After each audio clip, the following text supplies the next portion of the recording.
So, as it turned out, there was no reason to panic over these black nuts, because that's full, look, and that's full.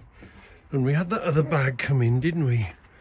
And it didn't quite fill this one from last time. It didn't quite fill this one from this time. So what I'm going to do is I'm going to tip these into there. So we'll save the space of that. And these will be full, and we've only got 4 then, so we don't really need to go next door to the stores where we can get 5 or 6 or 7 in. So not so bad as we thought. So this is why you need a mixture of jars. Big jars for big stuff, small jars for small stuff, smaller amounts. These are more dense, so I got a lot more in the smaller jars. They're better. So that's why don't have all shelves the same size.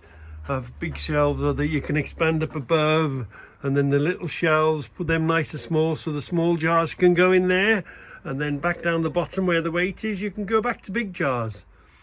So let me get a tape measure and measure those gaps for you. What I did, I didn't actually measure them, I just put a jar there. So that's a what's that, a 12-inch gap. This here is a 11-inch gap. That there is a 9.5-inch gap. This one, that one's a 10-inch there. This little one here, that's an 8-inch gap. There again, look, another 8-inch gap. So you need to, when you're doing it, give yourself plenty of flexibility, and so you collect every jar that you're offered, then you can always make use of every jar. So it's not a case of collect a certain type or a certain one of a jar, you know, big coffee jars. You need to be collecting all sorts of sizes, medium, small, large, because you don't know what's going to come in. You don't know what you land on in the car boot or what you get offered. So vary the distance between your shelves. Obviously the big and the heavy stuff down the bottom,